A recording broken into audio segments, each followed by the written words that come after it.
Hey guys, how's it going? Let me get this party started. Let's see. There we go.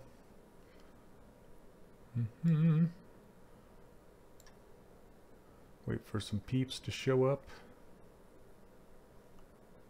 Alright. Yeah, got it. Got it. Looking good. What's up, Rob? Hey man, I'm all set to go to GDC. I got my hotel, my flights, we're good. I got my pass. I'll be there. Hey, what's up, Joner? So, I wanted to finish this Elf Girl from last week. So we'll give it a try. Like Howdy Doody time. It's Howdy Doody time. You guys remember that show? I keep bringing up these old, like 70s shows. Tennessee, hey, how's it going? Who's the drawing by? This is by Joshua Black. This is a good friend of mine that also worked on Disney Infinity. He was one of the concept artists there. And he is still at Avalanche working for Warner Brothers. So, yeah, he drew this awesome elf for me. I think I'm going to make her ears a little bit bigger. So how you guys doing tonight? Hopefully good. Let's pull those ears out. She doesn't have any hair on the back of her head. That's okay because we're not going to render her from there. We're going to cheat a little bit. So, all right. I was going to add some colors. We're going to get her finished up. Might not take me the full 2 hours. Super pale. Let's see. A little more reddish.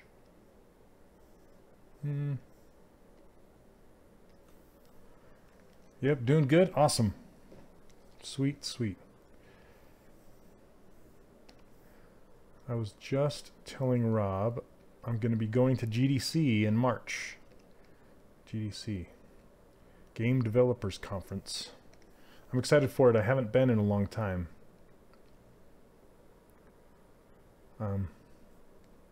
Hey, what's up? Let's see. What's up, Surfer Jesse? How's it going, man? You must be over on my channel. Because you're not showing up on the Pixelogic Twitch chat. Alright. Just find some skin tones. So my Cintiq's color is weird. Because I have two screens.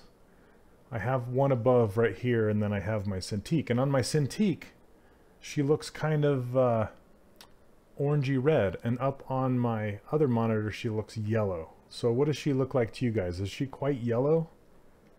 I think she is looking quite yellow. What's up, Blands? Welcome, mister.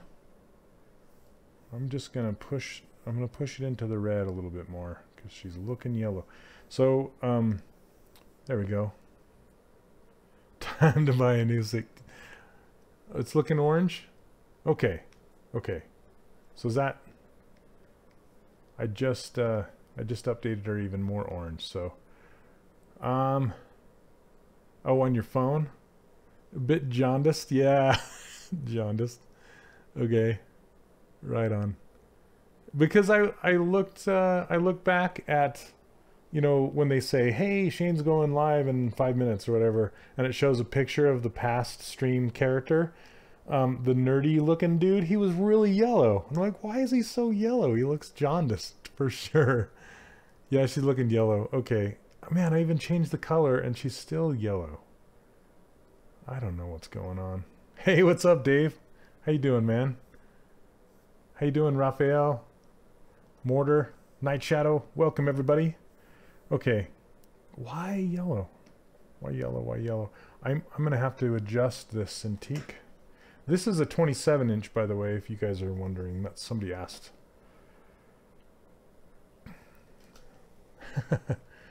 Okay, let me shift some of this stuff around.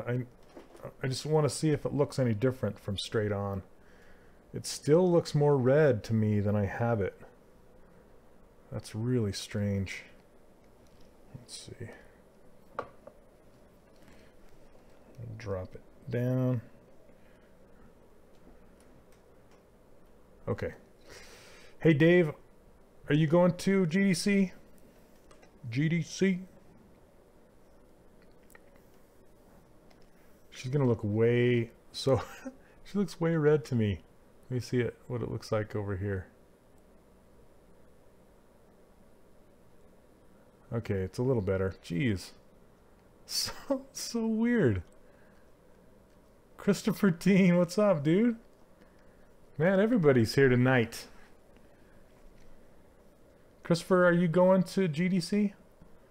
At work you have a 24 Cintiq. Ah. And no amount of good color calibration can fix it. It's always real hot in the reds. For sure. What's up, John Jake?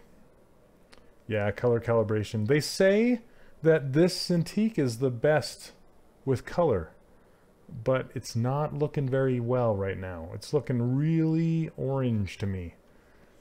So, I don't know. And on my monitor up here, it looks very yellow. Super yellow. I don't know what's going on. I'm gonna have to get one of those little, but those little calibrators, you know, there's like $1,000. I don't know. Okay, let's get some stuff going here.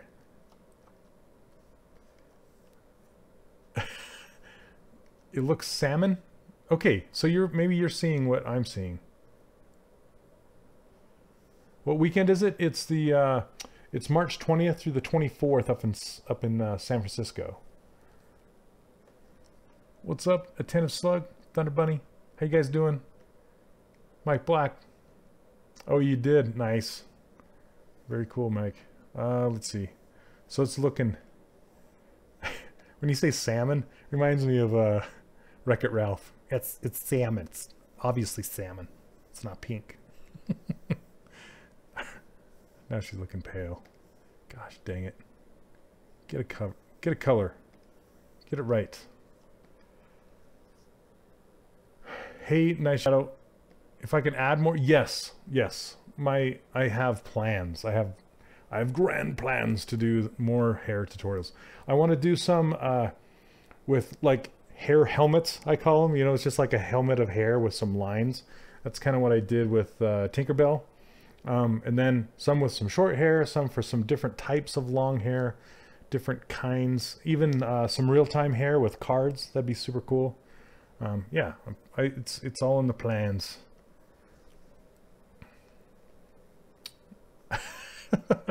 That's all right. Full 80s Technicolor cartoon for sure. Oh, so okay, Mordecai. Yes, the cowboy. I'm going to continue next week. I was debating on working on him this week. I was working on the rifle a little bit because I wanted to try some new stuff. So I will be continuing on him next week. So he'll be back with his dinosaur. I need to get that thing done. So I was wondering, how did you sculpt her hair? You're a student. So if you watch last week's stream, you will see how I did the hair. I actually started with one technique and I changed to a different technique right in the middle of it because what it was looking like I wasn't a fan of. So this hair is actually from a guy named Funky Bunnies. Man, this strand is still bugging me. Hold on a second. I need to kill it. It's not tapering enough. There we go. Okay, I don't know. I need to taper it more. I see things and I just like squirrel. I need to fix them. Okay, so so Funky Bunnies. I'm trying to remember the dude's name. Chris Whitaker, I think. No, I might be wrong. Anyway, so he has this brush. It's called Macon Hair Curves, and it comes with all of these different groups of hair strands. So there's a flat single, flat double. So you can see some of them have 2, some have 3, some have a whole group. Then yeah, they're super awesome. And this is like a tube, so you could use it for a ponytail or something like that. But you'll see that she has no hair in the back, so I can do one really quick. Let's do this flat triple, or maybe this wide cover, because it'll cover it wide. So, and the curve is based off of your brush size. So if your brush size is really small, you'll see that if I draw it like this, these dots are very close together, so it's very dense. And if the brush is larger and I go down the same, you can see how the black and red dots are farther apart. So, let's see. I don't know why it's not sticking though. See how it's like being buried in the head? It's being buried clear down there. So, hey, what's up? I said funky bunnies. Yeah, here, let me I moved my pen stand. Let me get you okay. Yep, it's Chris Whitaker. I was right. Chris Whitaker. Okay, let me pop that in chat.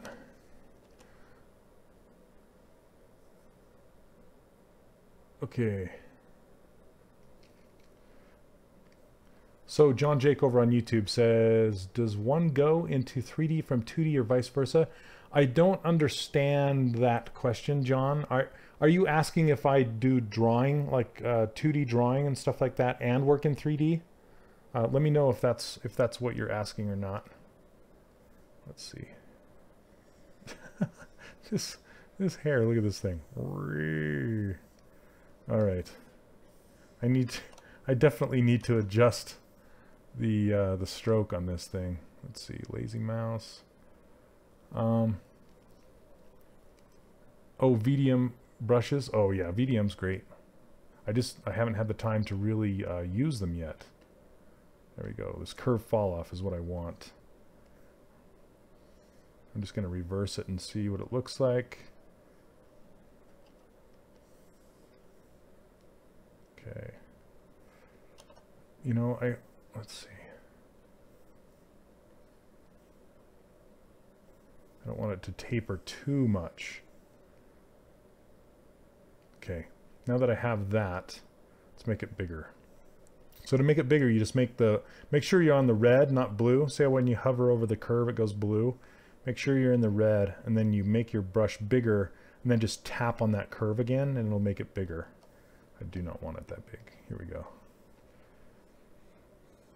Okay, so it's crazy with these curves because, you know, it's not following the head like I want it to very well. So I just need to get it kind of there, kind of close. Then I'll commit it by tapping on the surface. Then I will kind of move it into place just by hand. It's going to look horrible. Then I can use the snake hook brush to kind of move it around. Let's see. Boom, boom. All right. One day you learn to control. Yeah, for sure. Okay. So this is essentially how I created the hair. Is with Funky Bunny's awesome brush. How'd you connect the head? How did you connect the head to the body after detailing the head? So basically, I have my my earlier streams on. If you go to Pixelogic on YouTube, you can watch them back. This will be part 3 of me making this elf girl, and you can see how I originally blocked her out when I started. And I essentially like to block characters out with large primitive objects, so like spheres and things like that. And I blocked her out with 3 parts. So I made her head and her jaw and her neck, and then I guess 4 parts, her body. Then what I did was I Dynameshed them all together. So that's how I connected them together, is using Dynamesh. Then I used a Z-Remesher to make them lower resolution, and just kind of went from there. Let's see. I just want to make it look like this hair is originating from somewhere. So it's not just laying on her head like a, I don't know what, like a rug.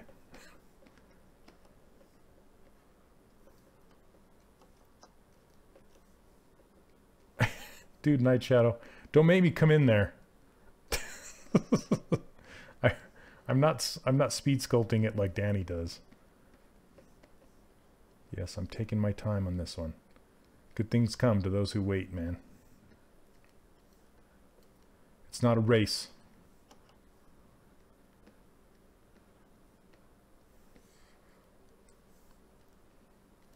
Let's see.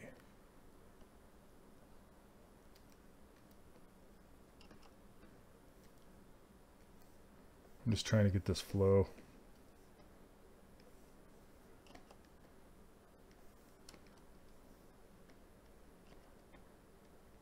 Even though I'm not going to see the back of her hair.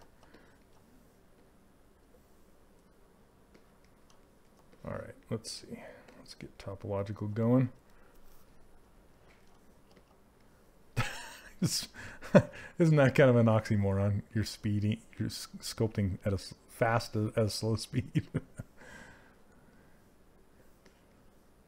How does that make sense?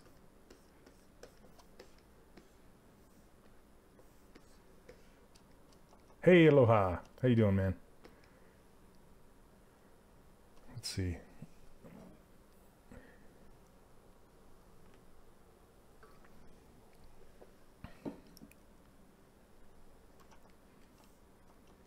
Okay, let's get back to doing some more colors on here. Now, I was thinking about, you know, elves are typically blonde, but I was thinking about making her kind of ginger with some green eyes. I really like that combination. So I just wanted to try it and see what happens. See how it looks. Since this is just black and white, it's kind of open to interpretation, you know. So let's see. Kind of a brown red.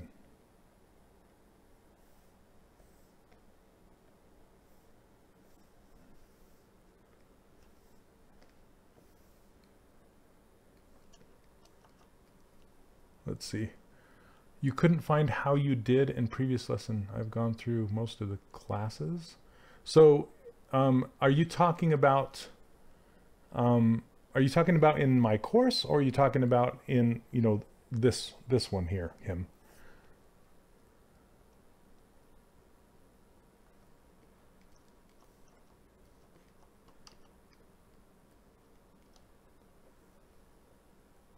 The drow look.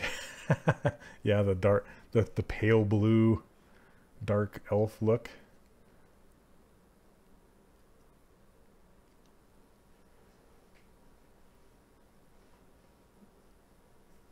Which, oh yeah, absolutely, dude. Chris is amazing. He's his ice cream girl. So there's a girl that's in an ice cream cone, and she has kind of a swirl on the top of her head. That was one of my favorite pinup sculpts from a long time ago. That's kind of what got me into doing some of the pinup girls, you know, the models. His stuff is fantastic. I love it, love it, love it. Yep. He has a really nice sense of style, really good stuff. And he did a girl in a sweater. I showed it last time. The sweater, the texture on that sweater is just really nice. Very nice. Okay, so I like this color. Blood elf, yep. For the horde. Their hair is really... No, their hair is blonde with red armor, right? With like red tips on the hair. I can't remember. It's been a while. All right. Let's do these eyebrows here. I do like it a darker orange too on those brows. Same with these. And the lashes. I might go maybe even darker with them. Okay. Yours was red? Ah, cool. Okay, let's go like it's been a long time since I played WoW.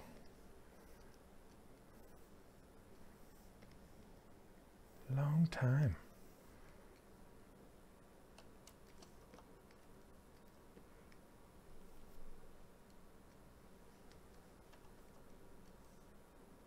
All right, man, you guys are chatty. I love it.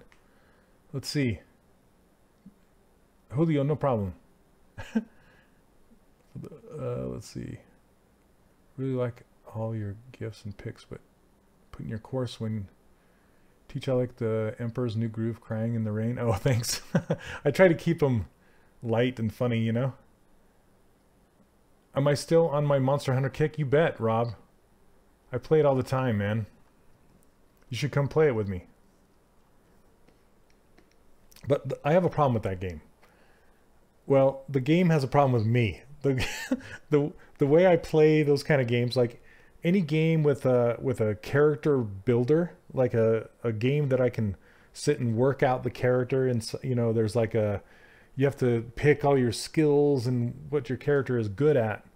Well, I always try and like do some min-maxing and see which character fits me, which one's the best. And like World of Warcraft, I think I made like 50 characters in that game, and I only have one character that's above like level 80, you know, and that took me a long time to get there because I'd keep remaking new characters and new characters. I do that all the time. So my personality is more suited to something like Horizon Zero Dawn, where it's like one character and I get to build out their character, and if I don't like it, I can change it on the way. I love games like that. But like Monster Hunter, it has all these weapons you can choose from, right? So I'm like testing out this weapon, testing out that weapon, doing this, doing that, and just going crazy with all the different weapons. You know, I'm having a blast with it. You know, it's but I get kind of stuck, and I get in this loop of like, let's try out the next one, let's try out the next one, and it's kind of crazy that way. So anyway, that's the way. Like, oh, you were able to kick it. Oh, you sold yours. Dang it. Well, good for you, man. Okay, why isn't this painting?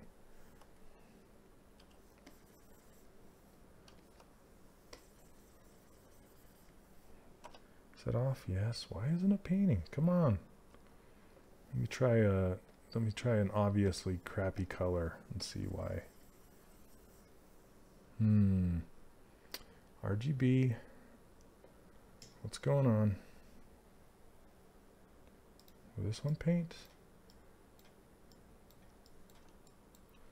Oh, what's up? What's up, Cody? The nice thing about Monster Hunter, you don't have to recreate characters. Yes, that's absolutely true. That's why it's like I'm stuck in there, and I'm just like, yeah, that's a good thing. I don't have to keep making new characters. I just have to keep making new weapons. But then I spend like the resources on making a new weapon, you know. Dual weapon ultra great swords, nice.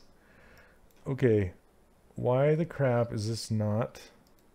So, ooh, that's kind of nice. Look at that. I don't know why. I don't know why it's not letting me paint on here. Paint it. What the crap is going on? No, cleared the mask. RGB is on. What is going on? Let me save this. Nope, Spotlight's turned off. Let's see, Twitch. Let me do Josh Head. I'm just saving this. Yeah, that's why I turned this off. No, you don't actually. You don't have to apply it. It'll still, the paint will still work. It's double-sided. That's what it looks like. What the crap is going on here? Oh yeah, the bow is a lot of fun. Reset brushes. Yeah, where is that? It's under, is it preferences or under brush?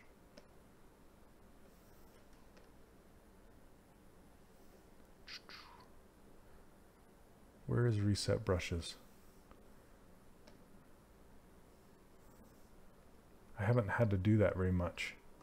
In the brush menu? Okay. Let's see. Am I not seeing it? Selection light brush boxes. Oh, down at the bottom. Reset all brushes. Okay. It's doing something. It's going to crash. All right, here we go. Thanks, guys. Hopefully it works. Okay, let's see. Okay, that is making it... Nope. What the crap? Let me try something else. I'm gonna try her face. Yep, it's painting on her face. See? But it's not painting on the hair. Why the crap not? Is there a texture on there? Yes, but it's not turned on. But there's an image on there. Texture off.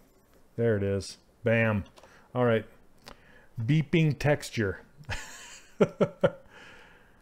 Oh man, how'd you break your character into different subtools like that so you can work on each piece on the fly? So I just built it that way. When I'm creating it, I make different subtools. So it's if this is my custom menu, and you can see right here, group, split, split hidden, split to parts. All of those will separate your poly groups, which are these colors. See, these colors are poly groups.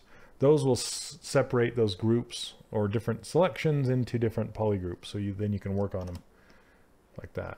So anyway, yeah. Yes. So just so you guys know, if text, I don't know why texture would be turned on. It's weird to me because I haven't used texture for this character at all. But if you have texture on, what that means is there's a texture covering your model instead of poly paint. So if you try to poly paint, it's not going to work. But I kind of like this pink hair. I might just keep it. It reminds me of something my friend Emily would do. She might be here watching. Hey Glauber, no problem, man. Thanks for stopping by. Hey, if you guys want to, over on YouTube, if you're watching on YouTube, this is actually on Twitch at the same time, over on Pixelogic's Twitch channel. So if you guys want to see the rest of the conversation, you guys can head over to Twitch on their channel and see what these guys are talking about. Yeah, I'm just gonna mess with these colors. I don't know if hair brushes come with texture. That would be strange. Maybe they do. It's, you know what? I think you might be right, because sometimes like straps or tubes or things like that, they come with UVs already built into the insert multi-mesh brush, and it might be a tiled texture that textures down the length of that hair. And I didn't know you could do that. I'm gonna have to look into it, but it would make sense that that if that's the reason why. So I'm gonna have to look into that. Yeah, from ombre hair, like on Overwatch. Yeah, man. Why not? Okay, she still has some spooky eyes going on. Let's make these lips not so bright.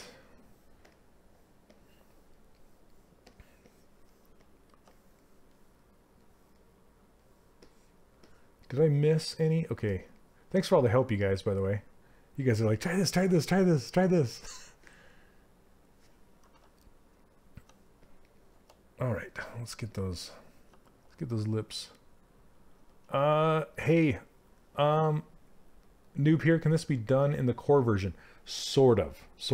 So some of the things I've used inside ZBrush regular cannot be done in core, but a character like this, you could possibly do this in core, but core uses Dynamesh, which is a different type of mesh building, and it will collapse everything together. See, right now, not that you can tell, but she actually has a mouth cavity. So if I turn this to 3, I'll just kind of show you really quick. Mimi. See that? She has a hole in her mouth. So if this was a Dynamesh, Dynamesh would actually close that mouth, so there wouldn't be a mouth cavity. It would close it off. So that's one of the differences is the ZBrush Core does not have Z-Remesher. But it does have Dynamesh, and it does have, like, they're called insert multi-mesh things, which are primitive objects, like big spheres and things that you can then merge together. And that's kind of how I made this head. And it does have subtools like this, so you can separate different pieces and parts. And but I don't think you could use these hair brushes with Core, so that would be one thing you couldn't do. So, hey, what's up, NLT? Haven't seen you around for a while. What's going on? Oh, thanks, Night Shadow. Okay, let's see. I just pulled her lips. That's so she is still in dynamic subdivisions. I'm pointing at my screen like you can see what I'm pointing to.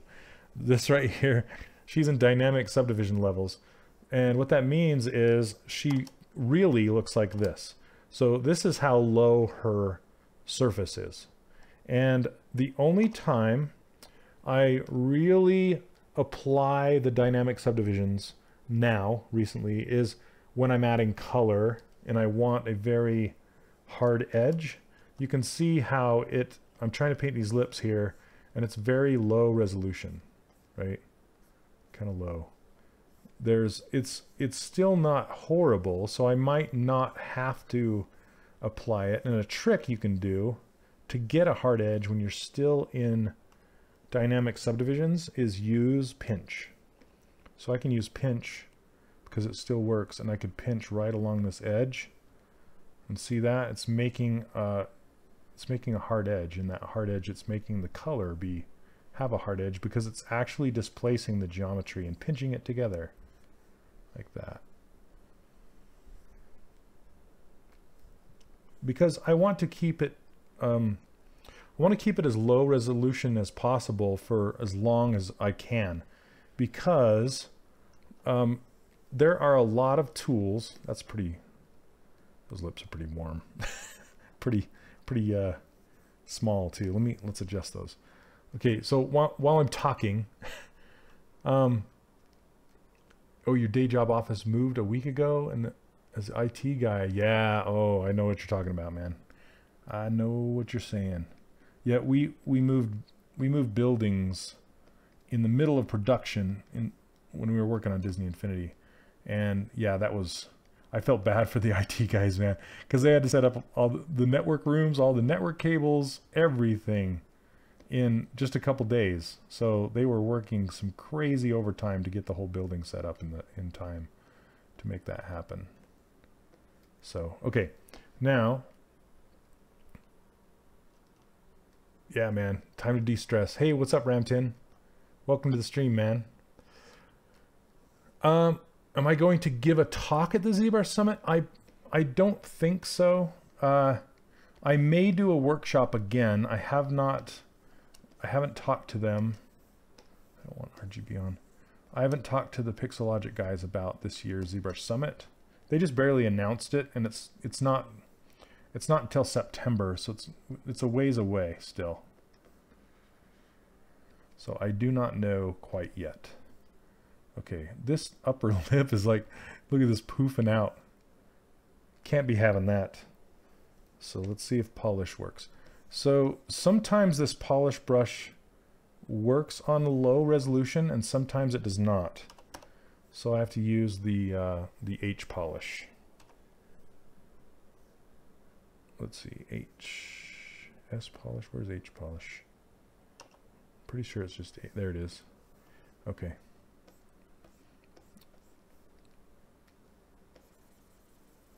You don't want it to kind of see that round.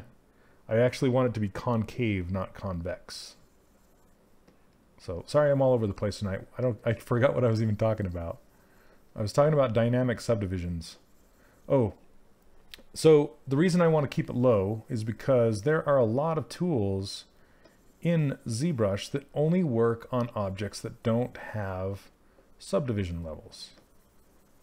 So it's nice.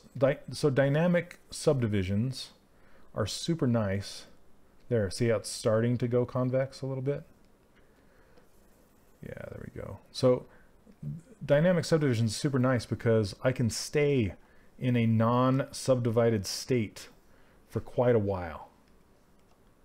So, yeah, the Botox brush. And of course, do you go over what each of your brushes do?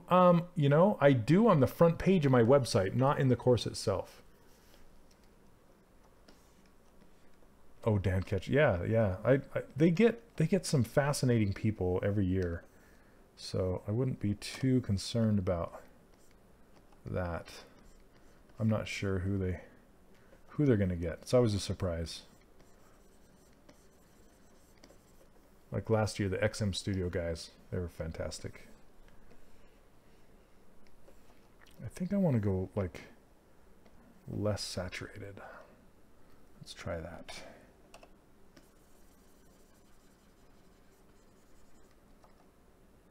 And then typically on the bottom lip, it doesn't go all the way to the edge.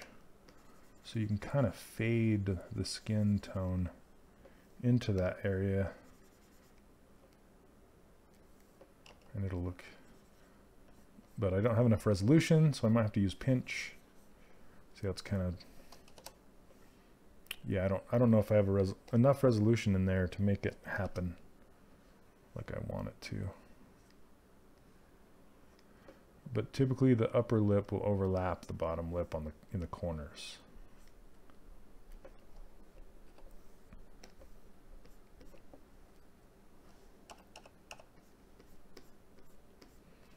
Okay. That's just going to have to be good enough. Or can I give a quick rundown on them? It depends on how many people want to see them right now. This one is like the Damien Standard right here, this detail brush. So this is like the Damien Standard, but when you go around a corner, the original Damien Standard brush will actually like have these cuts as you go around a sharp corner, and this one is a little smoother than that. So hey, what's up, Dry Otter? How you doing, man? All right, these lips are a little too much. I think I want to tone them down just a bit. I'm just taking the skin tone and going over them and just kind of knocking them back a little bit.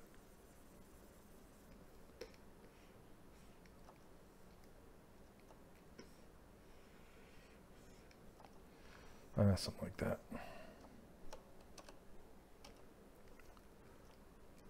So, dude, if you go to 3dcharacterworkshop.com and you look, if you scroll down, you'll see there's videos. It says like free brushes, free user interface. And in that video, in the brushes video, I go through what each one of them does. So if you want to watch that, I mean, it's like an hour-long video, so I don't want to bore people with it right now, but unless everybody wants to see it.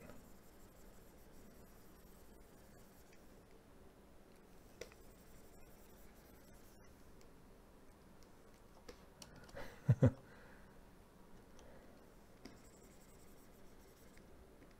see. You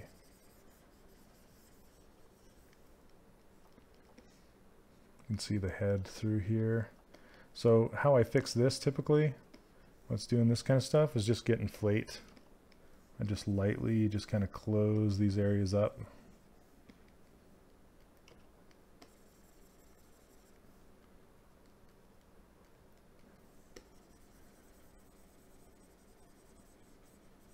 There you go. Just like that. I'm not gonna put any more hair back here right now because I probably won't. You won't see this from the back, so I'm just gonna leave it. let's warm her up. Let's see. So do you just go to here, I'll give you a link, man. I'll give you a link right here. I just scroll down past all the student images, and there's 3 big videos, and the far left one is custom ZBrush brushes and how to use them. That's the one you want to watch. It's right there. And if you guys wonder what he's talking about, I give away these brushes for free. All these brushes across the bottom, not all of them, but most of them. The ones that look like these icons, and this user interface, and the ruler file right here. I give away this ruler for free. So if you want them, just head over to that link, 3dcharacterworkshop.com.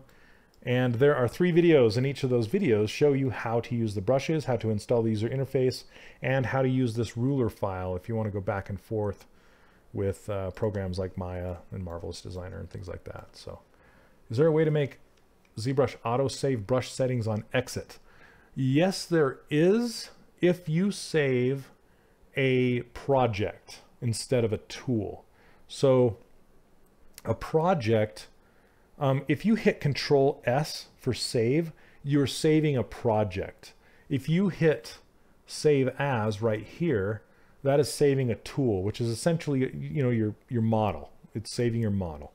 And a project is the entire thing and any tools that you have loaded up over here. So a project can get very, very large, like gigs and gigs of data, because it's saving everything, but it will save all of your ZBrush or brush settings for that session, if that makes sense. And that is why my ruler file, the actual ruler file that I have my brushes set to certain settings that comes with that ruler file. So when you open that project, it sets up all the brushes how I like them to be used. But you can do the same thing, and you can open up that ruler file, change your brush settings, and then save that ruler out as your own, you know, if you want to do that. It's really easy. So do I take requests for future streams? Possibly. If there's something that interests me that you want me to do, then yeah, fire away. It is quite possible. Since it's this pink, I might go just into this red instead of the typical red that I do. Oh, thanks, Dry Otter. Yeah, it's funny because I surprised Mike Thompson with it. He's like, really? Yeah, because it was bugging me. Like the ZBrush scale. The ZBrush scale is not a thing. You know, it's like this random kind of size, you know.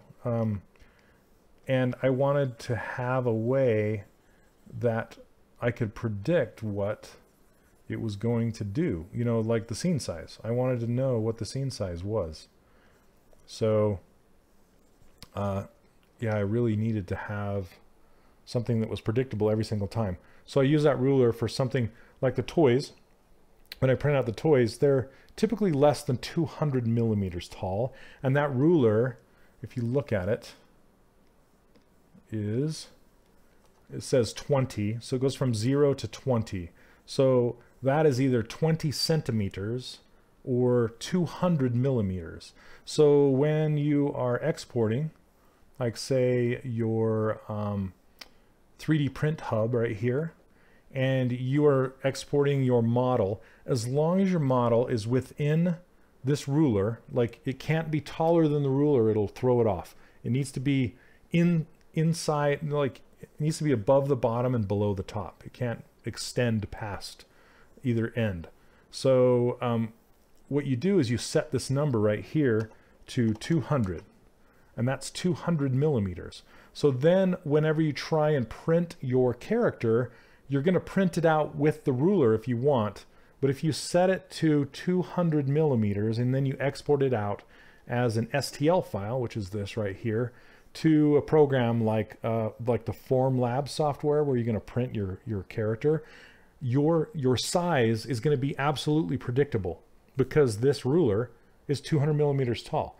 That is how we could get the discs to be the proper size every single time. So when we would start a new character, we would bring this ruler in. Well, it was a different ruler that I had made, and it came with a disc, the disc that we had built in Maya. We brought it over, and then we would build the character to that disc. And then when we printed it, you would know that that disc would be perfect, the exact size. We would never scale the disc, and we would never scale the ruler. We would always scale the character to that disc. That way we would know that the file would be absolutely perfect when you exported it. And it worked super duper well. We even tried some discs that were like 2 parts. So you know that IN logo for Infinity? We had a clear disc that had the IN that was sticking up and out. It was like extruded. And then we had a solid disc that would fit down on top of that, and it had that kind of octagonal, or it's like a trapezoid shape logo that would go around that IN, and it would kind of, and it had the IN cut out, and it had a hole through it. So then when you put the 2 pieces together, it was like a tab and a slot. You know, you'd stick them together, and that had to be like extremely precise. And it worked. And it worked with this ruler. It worked, the precision. So it's super, super cool. So now I'm yapping. Yep. Anyway, the ruler, it works. Get it. It's free. Okay. You guys, that ruler. Thanks, Harry. If you export a head from ZBrush to Maya and it's small and you scale it, does it cause problems? Yes, it does. So, okay, let me show you something else about the ruler. And I talk about this in that video, if you watch that video on my main page. So, if you're going back and forth between Maya, this is, you can think about this as a 2-meter ruler. So it's 2 meters tall instead of 200 millimeters tall. Just pretend the 10 is 1 meter and the top is 2 meters, because this ruler was built in Maya in meters to 2-meter scale. And the reason why I did it that way is because when you make a game character, typically a character is almost 2 meters tall. You know, a real world person is like almost 2 meters tall. So you can use this ruler to scale characters with. And the thing you need to know, though, is this. See, under export, see it says scale 100.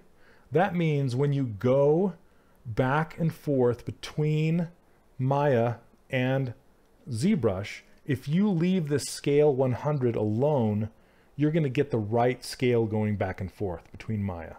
But the default scale, if you were just to open, like, say, one of these default ZBrush projects, and like this Dinosphere, if you were to open that, this scale would say 1. And that's the default. The default is 1. So if you push it over to Maya, it's going to scale that thing down to like 1. You know, it's going to be not very big. But if you leave that at 100, you leave this ruler as it is, and you export the entire scene over to Maya as like an OBJ or an FBX, it's going to be the right size. And then if you save it back out, you have to come back the way you went out. So if you come back as an OBJ, it's going to match. If you come back as an FBX, it's going to match. But if you go out as an OBJ and back in as an FBX, it's going to be messed up. So you just need to make sure that you match the outgo and incoming. And that's sort of how GoZ works. If you use GoZ to go from ZBrush to Maya and back again, it does some trickery behind the scenes. The only reason I use this and I export it as an OBJ typically is because GoZ will put some added stuff in there, like some materials and things like that. I just want to keep it super clean when I go back and forth. So I typically do, I do the FBX, or the OBJ stuff. So yeah, that's right. So let's see. Not sure what down before would like to see stylized character. So AA, if you look, just look for, if you do a search on YouTube for Shane Olson Pixelogic, you will see all of my past streams in a big playlist. So you can see all those. I've done a pirate girl and various heads and some stylized anatomy and things like that. I don't go into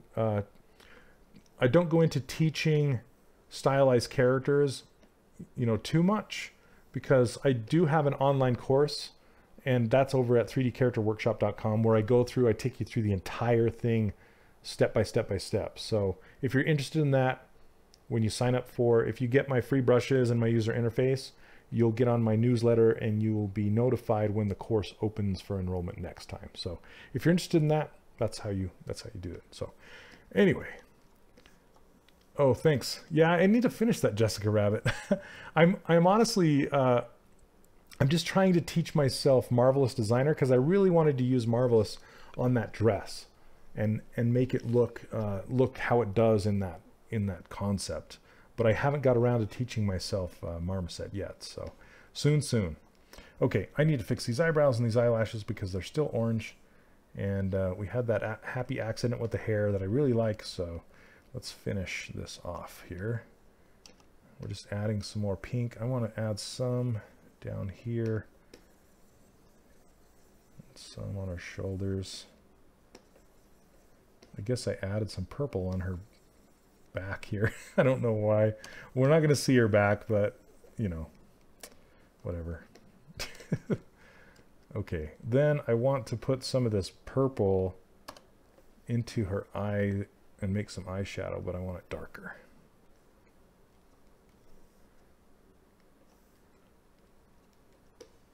Okay. Now you'll notice I'm turning her head sideways because ZBrush allows this. It's hard to get this in Maya. I don't even know if it's possible, but I like to, when I'm doing a stroke, if you're left-handed or right-handed, you have one nice arc stroke in your arm, because when you bend at your elbow, it just creates this natural arc. So what I like to do is I like to orient my character where my stroke is going to be the most natural, right, like this. Because if my character was straight like this, then I'm kind of getting in there like this and doing more with the wrist and less with my arm. So it's a good idea when you have something that's you want big and nice and flowy to do, you know, to get it to where it's oriented easily. So then I can come in here with this eyeshadow, just kind of darken it up. Probably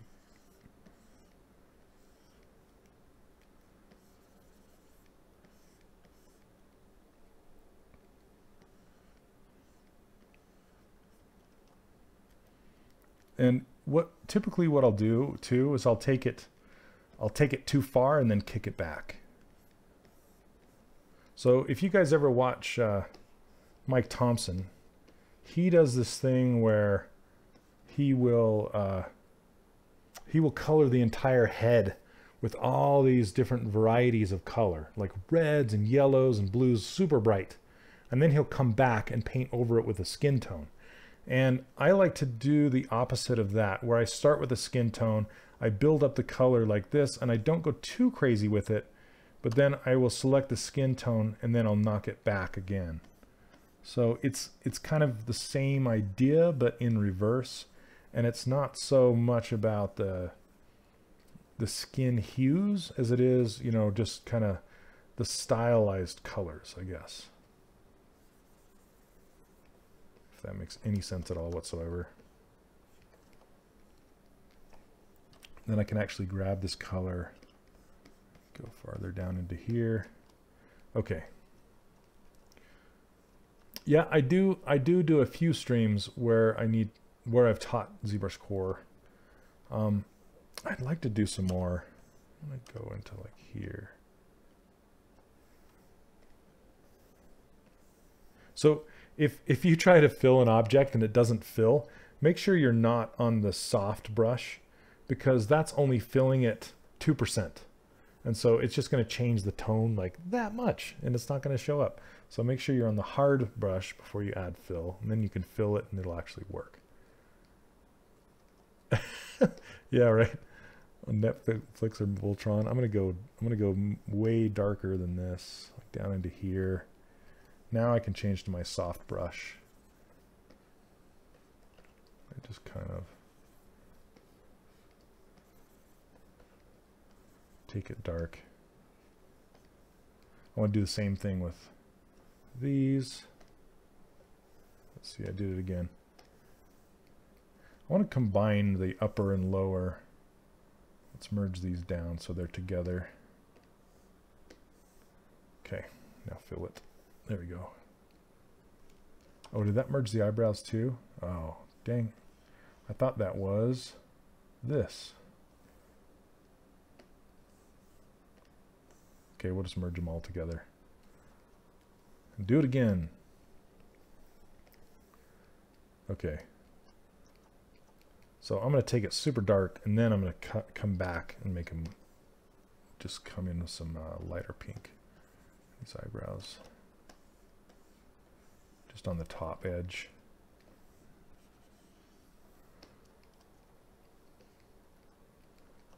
Kind of fun. Hey, what's up, Overtune? Yay, you made it. What time is it in your neck of the woods right now? No, yeah, okay. Night Shadow, it's not out of boredom. It's about, like, I guess feeling like I need to entertain you guys, like what you want to see. Like, I think that cowboy's running a little long in the tooth. So I just kind of try to break it up, you know, like Ashley, she'll do a different creature every stream, and I feel like, I don't know, you guys tell me, do you want to, but I feel like if I go longer than like 3 streams or something like that, it kind of gets repetitious and boring, but maybe not. I don't know if you guys want to watch a whole character being made or just parts or what. But I think the face is the most interesting to see being built. That's why I tend to stick to the heads, I guess. Yeah, let's see. Okay, now with the eyes, it's 10:57 in Tala. Wow. Well, I'm glad you could make it, man. Good to see you. Okay, so I want to take it out of dynamic and then divide it up to about 1 million points. I mean, it's 800,000 about. Thanks, Nightshade. There's a compliment for you. Let's see.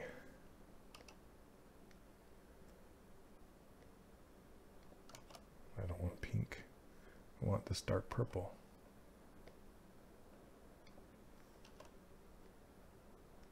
See how, isn't it crazy? Where you put the eyes changes the personality of it. Just derpy. But you kind of want it just looking straight. Let's see. That's pretty close. A 20-minute digression into hands. Yeah, I did, you know, I did a hand when I was talking about ZBrush Core once. So you might want to go, I did a hand that was based off a design that I found online. I can't remember who did it. But you might, I mean, it's very, very stylized. But yeah, I could possibly do that sometime for sure. Hands are difficult. Hands are almost more difficult than faces, honestly. Let's see. Sometimes I hold my breath when I do it. Like, Okay, that's not what I want to do. Grab that eyelash, would you, please? There we go.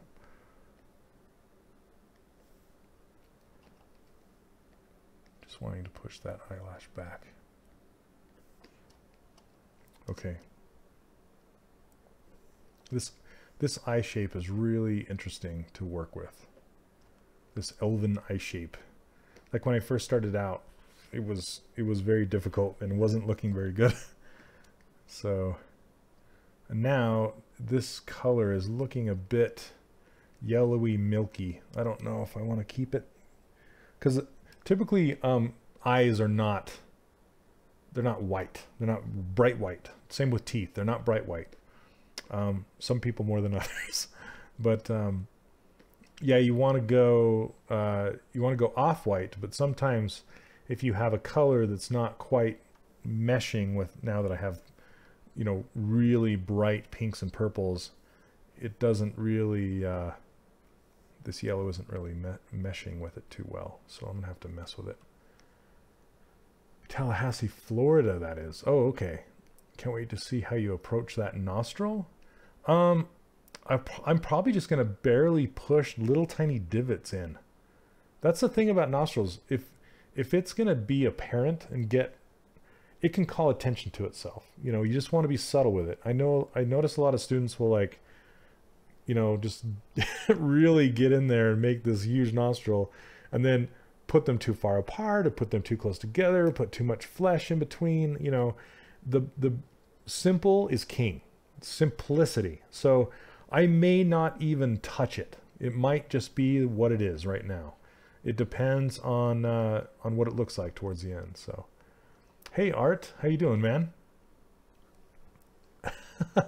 I'm glad you could make it. Glad you could make it. Same. It's yeah. Overtunes made it too for the first time in a while. Super cool. Okay, let's see. I'm trying to decide what kind of color to go with for these eyes. Hey Dominique, how you doing, man? Julie's art, yay! You guys are all making it. Awesome. Okay, what I think I'm gonna try. Let's see. It's gonna go crazy here. Maybe lighter. Something like that. I'm gonna duplicate these eyes. In case I mess them up, I can start over again. That's a good rule of thumb. If you're ever gonna try something and you don't know if it's gonna work or not, you're just experimenting, just duplicate it off. You know, then it's like, who cares if it messes up, you know? Thanks, Dominique.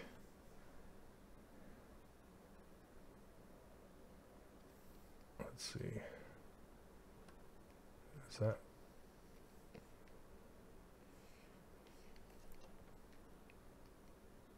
Okay, let's solo this now that I have it.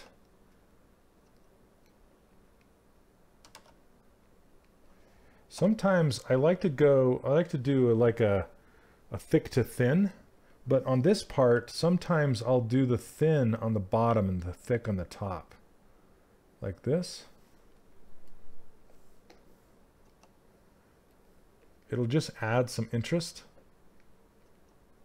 So is there a way to UV map later and put the poly paint work on it? Absolutely. Yeah, Julie, that's you can totally do that for sure. Let's see. That's what the retopping and UVing and then reprojecting is all about. It's about getting all the information from your high resolution model to a low resolution model. I mean, you can, you know, use textures and make a high resolution model that has better topology than your ZBrush model. You can do it that way too. But yep. Toy plastic, I actually like the Zebro eye material a little better, but the toy plastic is a good second choice for sure. Let's see.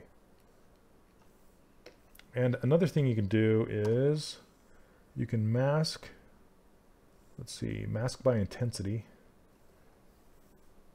You can see what that did.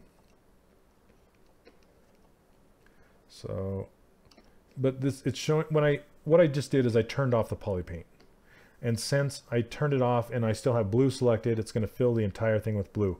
But you can see two different levels of masking. There's the dark and then the iris.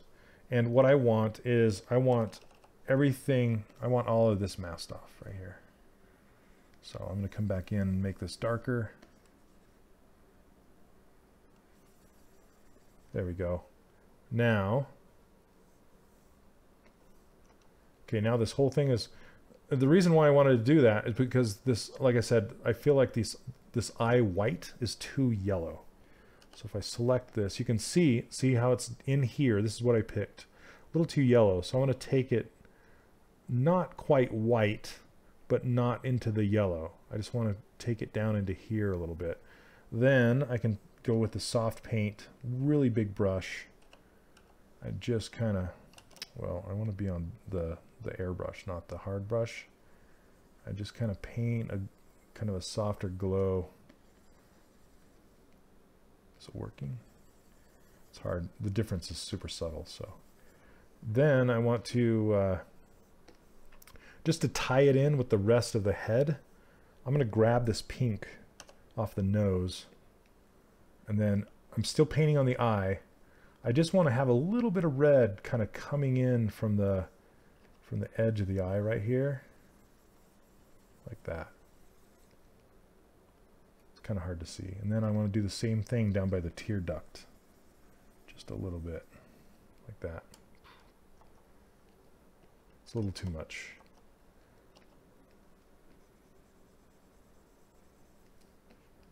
Okay, subtle. Then what Danny likes to do is he'll actually paint the shadow right in the eye. How many's watching on Twitch? Looks like 70. I'm sorry, I can't see your name. Mahakwami. Hey man, welcome to the stream. Do I ever poly paint using layers? I don't. Because it just gives me like super sketchy results. I don't really have results that that are predictable. You know what I'm saying? Like, so I typically don't. Okay, now I'm going to invert this mask. Hey Night, I have not seen Black Panther yet. I've heard it's great. Okay, again, I really like where it's at now. I'm going to try something else, so I'm going to duplicate this off again. Okay, now, let's see. And what happens with your eye, your iris, usually, like in film, you'll model the eyes out. You'll make the cone, the iris of the cone. You make the pupil, so it's super dark. But sometimes on stylized eyes, it's better to paint them on the round surface, because then you get the cornea, which is the the round clear part, and the iris and everything all combined together, and then the speck highlight will roll across the surface of the eye properly. Otherwise, you have to build two surfaces. Sometimes you build the eye out and then you just build the little cornea bubble, and that works too. It depends on your game engine and what they would want for the project and things like that. But typically, I like to hand paint the irises right on the surface and kind of fake that look of the iris. And you can kind of see in Josh's painting here how it's shadowed up above, and then it's kind of bright down below the pupil, and that's because when the light comes down, it hits that iris, and it will be brightest right here, right down here. Okay, so I'm gonna actually grow that mask, because I can see this little white line around there. I want to grow it. Come on, and then sharpen it. Do it again. There we go. So now it's kind of into the purple. All right, see if this is going to work. Then I'm just going to grab this this blue color. We're going to go dark with it. And I could even do some of this purple. I might try that. Maybe take it down to indigo a little bit more. Okay. And again, I'm going to turn the eye to the side so I have a better stroke on my arm here. And it will be shadowed in this area right here, because that's being shadowed by both the upper eyelid and the inside of the iris. It's kind of hard to get even. Okay, so now I can grab this lower and then brighten that up. Let's see, you can pull it towards teal a little bit too. And just kind of lighten that up right there at the highlight.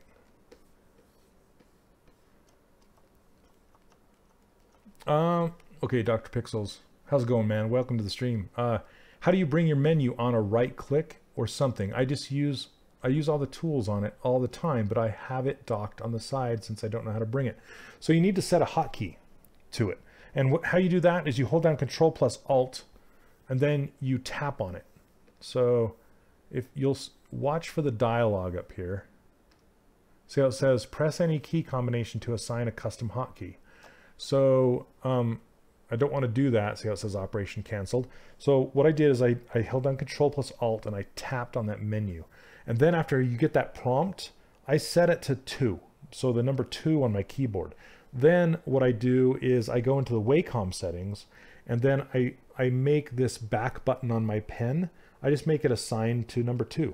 Then what it'll do is it'll pop it on that back button. So it doesn't matter where I'm at on my screen, it'll always pop up underneath my pen. So I hope that answers your question. Yeah. Okay. Let's see how it's looking now. And then I'm going to add a pupil on there. And I'm going to make it the darkest of purples, but still purple. So it's not black. Okay. Yeah. Okay, that's looking weird.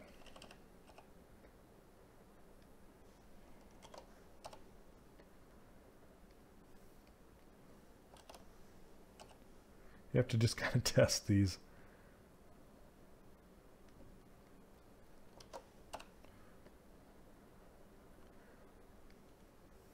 Without her looking like, you know, crazy weird. Eyes are so hard to get to look right. Like this looks better than when she has a pupil. There you go. Oh, this shirt right here? This is from, gosh, like ZBrush Summit, like the first one, I think, 2015 or 16. I'm gonna hide that mask so it doesn't look like, well, I could just hide it.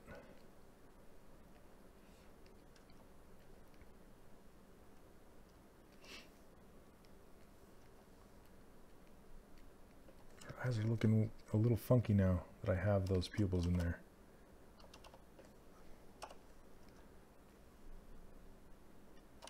Trying to decide why. Let me take it a little bit out of the black. It's a little better. That's better. Okay. I just need to balance out those colors. So number 2 is not, oh, replay last relative? Sorry, I don't know why it blocked you out. When you press 1, it does a last stroke. Yep. Do the number 2 lets you do it, but on another spot of the object. Oh, I didn't know that. Oh, you learned it from Paul's class. Dang that, Paul. All right. I'll have to try that. I might have just, yeah, overwrote something that I needed. Let's see. So we have Zebro Eye Reflect. Here, this is my favorite one. Then let's go to here and material and fill it with material. Then we can go back to, let's go to Zebro Paint.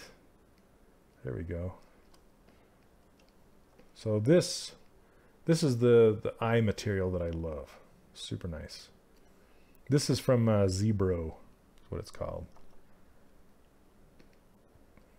And what I want to do is I might actually apply this dynamic and then divide it, because I want to paint some color on her lower eyelid and just kind of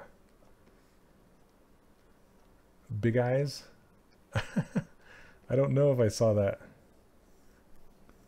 Let's see.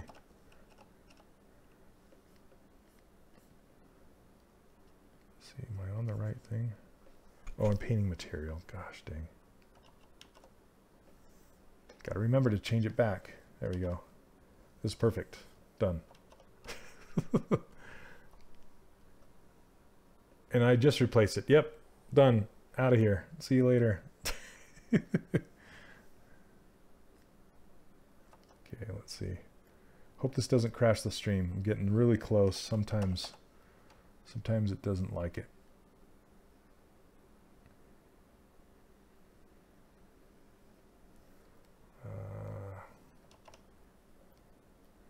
I'm going to try this a couple times. Now this right here is the reason I like a Cintiq over a tablet. This is about the it's not the only reason, but it's probably the #1 reason, is because it doesn't take me several times to do what I want it to do, you know? It's like I can do it in like 1 or 2 times. Keen paintings? Oh yeah.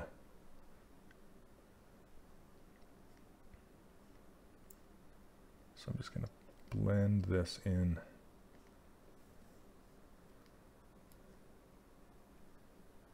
Okay, I need to blend that. I haven't made any VDM brushes yet. I want to make some scales because I want to make some scales for that dinosaur. So I might make some soon.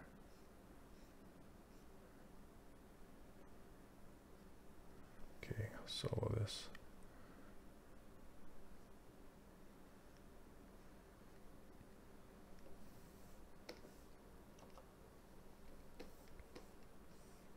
Okay, I think I am going to paint just a little hint of shadow under here, like Danny does.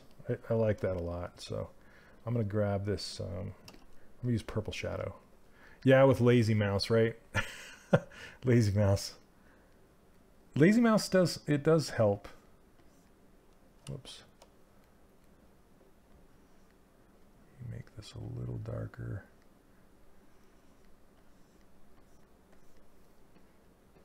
And then on the eyeball itself, select eyeballs. Okay.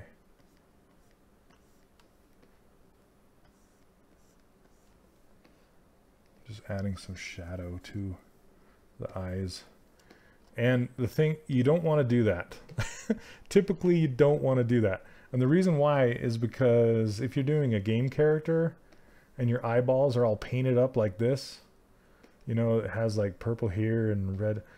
As soon as that eyeball goes to turn, you're going to see it. You're going to see the the paint that you have.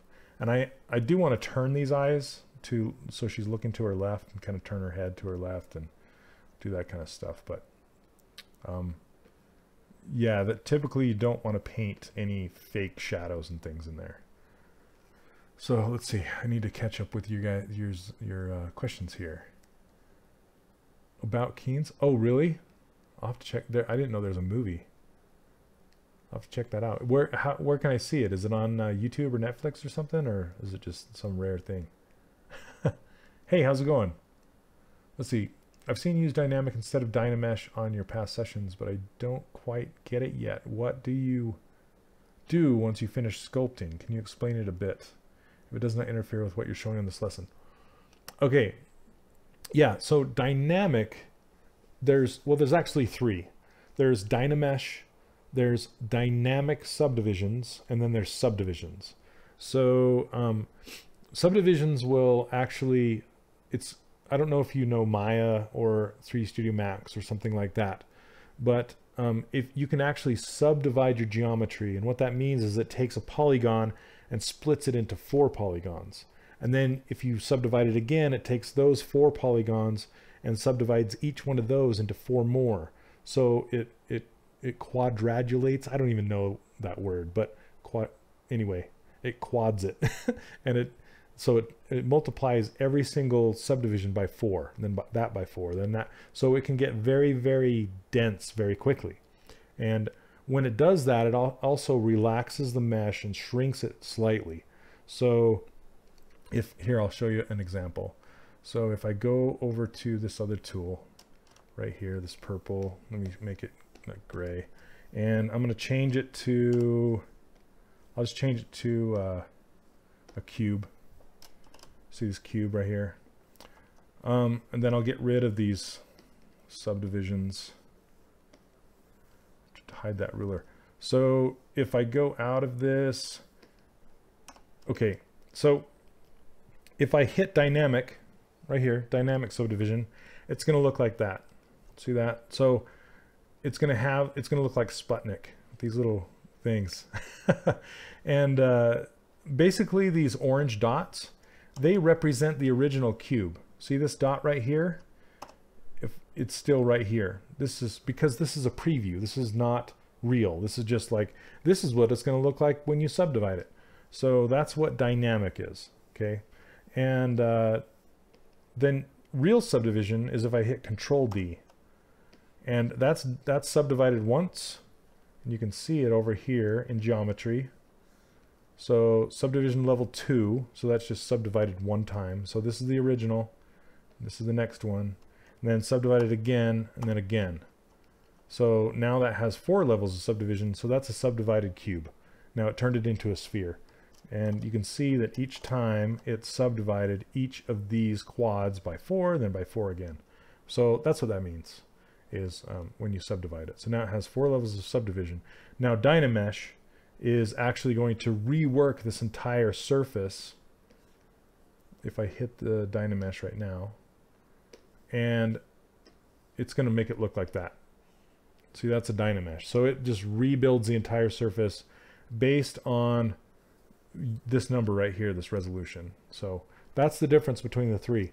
And Dynamesh will merge your objects together. So if you have 2 spheres, like, let's see, if you have 2 spheres like this, then you Dynamesh again, see, it's going to merge those at the junction point. Okay, and then, all right, thanks for stopping by, Tuner. So that's kind of how Dynamesh works, if that makes sense. Subdivide that. So when you use dynamic subdivisions, a lot of tools will not work with real subdivision levels. Like you can't add insert multi-meshes, you can't cut your geometry. There's a whole bunch of things that do not work with subdivision levels. So if you use dynamic subdivision levels, all of those tools still work. And that's why, like this hair, for example, this hair is still in dynamic subdivision mode. It's still in preview mode, and that just allows you to continue using these tools. So I hope that makes sense. That's kind of the difference. So now I use Dynamesh to merge my primitives together, and as soon as that's done, I use Z-Remesher to rebuild the underlying surface into a low resolution mesh that kind of has the flow of that model. So anyway, hope that helps. Let's see. I'm gonna paint these lips a little better. Now that I have subdivision levels, I want to go in here and actually paint them. So let's see. And I like to paint the top lip slightly darker than the bottom lip because it kind of fakes the shadows and things. This might be a little too dark, yeah, and it's too purple. Let's see. Let me take this, maybe go into here. There we go. And where I didn't have enough resolution before when I was in dynamic subdivision mode, now I do. So that kind of helps.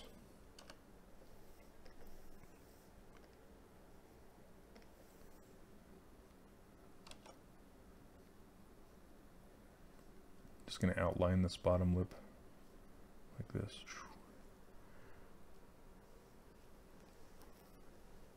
Yeah, it's exactly, that is it. It's like hitting 3 in Maya for sure. That's the preview. And I'm just blending that in. That's better. Okay. Now I'm just gonna, let's see, what do I want to do here? Actually, she's almost done, I think.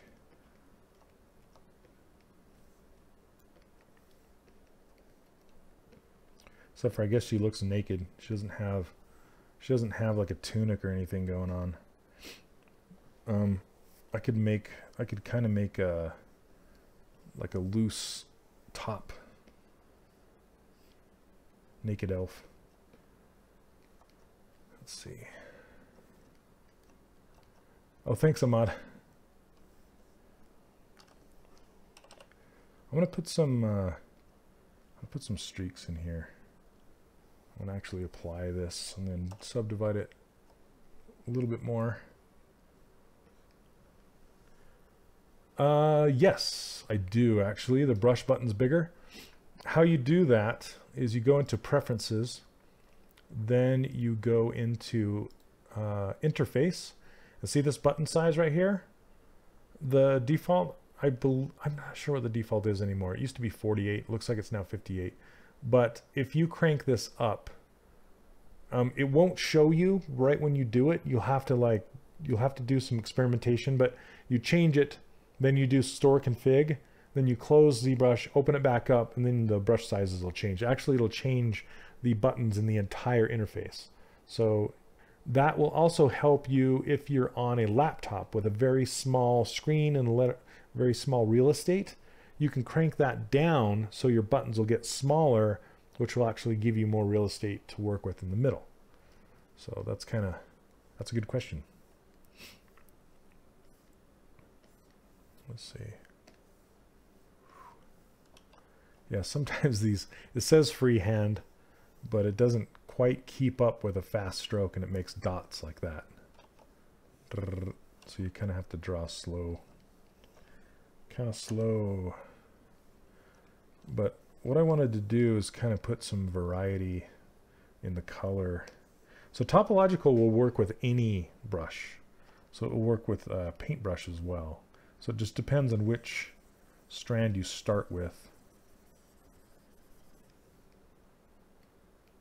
And you can also turn off topological and turn on mask by polygroups, and it does the same thing. But a little bit faster sometimes.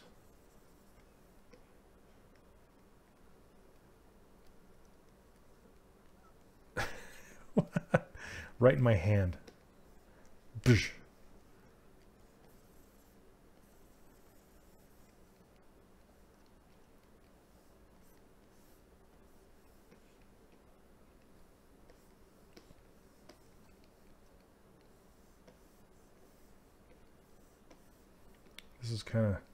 This hair is kind of weird. It's really kind of ugly. Is that from the old one? I think it is. I don't know. There we go. Try and clean this up a little bit.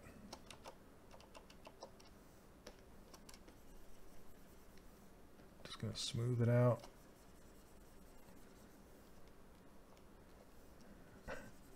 Chili verde.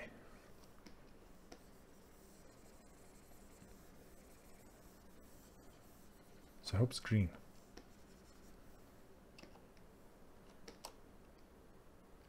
Okay, now I want to add some, let's see. Yeah, this is overlapping really weird. Let's go to snake hook.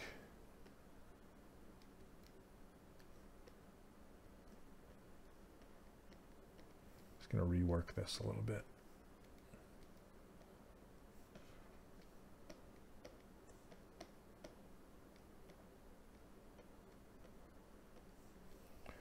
Then let's get some hard edges back in here.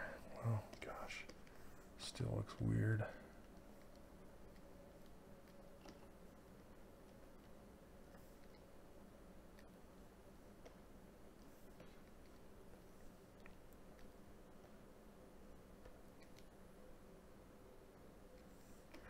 Because we have too much overlappage and too much of the same one. When you get something of the same size all in one place, it looks weird. So I'm gonna just kind of dip that down in and see what happens. Just kind of, there we go. Just make it emerge from somewhere.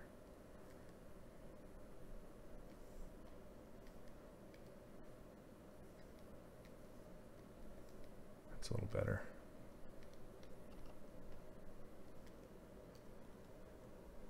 Oh, you did? Nice, Bazooka. Very cool. Did you see that? Did I show you that big one I had? I printed it out like this big. He's up. I think he's upstairs. Is he upstairs? Is that? I think he is upstairs. I need to get him down here.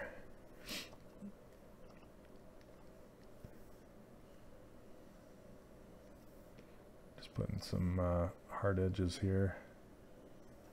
With pinch. Oh, thanks. You know, is it my good friend Justin Goby Fields? I stayed at his place during the Farm Labs roadshow, and I visited his studio, and he has a whole bunch of the Infinity characters at his studio. So I was super flattered, and I signed a bunch of them. That was fun.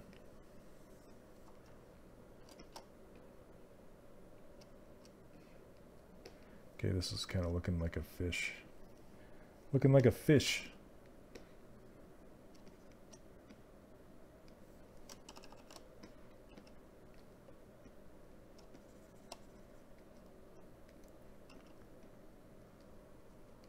Hey, what's up, Oscar?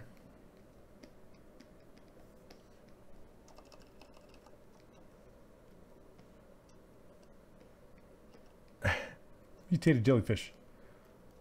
Not supposed to what? Do you know of any videos on how to sculpt stylized feathers? You know, there was one from like ZBrush 3.0, no, like 2.0. It was the eagle, and this guy made a mask, and he made the feathers of the eagle really, really cool. And so it's been like crazy long time. So if you look up ZBrush Eagle, you might be able to find it, and because it still holds true like the video does to today, where you just kind of make a mask and draw the feather on a surface and then extract it. So that would probably work. Oh, it's pushed back to May? Oh, weird. Interesting. Oh, Worth, you have a Moana head? Nice. That's not creepy at all. No, that's cool. You got way more stuff than I did when I left. I just got the files.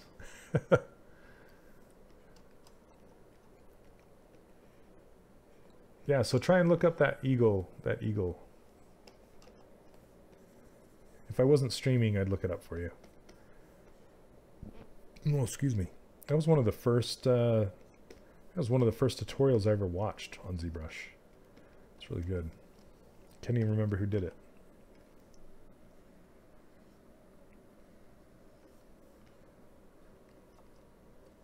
Oh, thanks, Oscar.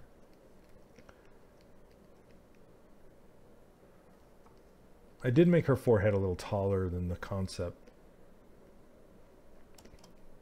But I want to try and I'm gonna do a little bit of oh, did you find it, Joanner? You slide dog. Oh, thanks, Overton. Yeah. I feel like we finally found the community that would work, and I'm super stoked about it. Yeah, it's going nuts. I love it. But I can't keep up with all the posts. I want to post on everybody's stuff. It's like so much stuff. It's really fun to see. Really fun. Okay, let's see. I want to make her mouth wider now that I see this. So this is what's great about subdivision levels and dynamic, honestly, is the low resolution. You can take it down to the low resolution and make your edits there and then go back up. So I've gone down to, I think, the lowest. Yeah, so it's subdivision level 1. And I just want to experiment. Let's save it first, because I might want to go back. Let's save this. Oh, are you serious? Wait. Oh, you have the matte finish helmet. Yeah, yeah, yeah. Nice. So who'd you get to sign it? Did you get us to sign it, or did you have other peeps? Do you guys want to hear the story about that? The shiny Vader. Okay, I don't know about that. Let's make it more round.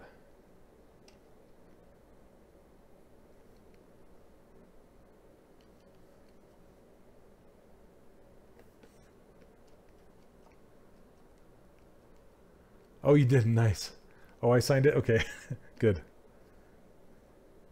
Thank you.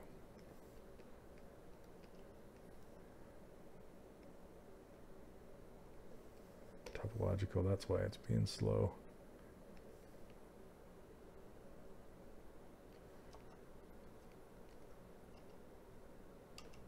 Oh yeah, so yeah, I did Kylo Ren along with Matt Thorup. So Matt Thorup posed him, and I modeled him. I did one pose for him, and they decided they wanted a different pose, so they went with a different one. I think I still have the pose. I still have the pose. I think us as a team, we like the one that we started with, but they wanted a different one.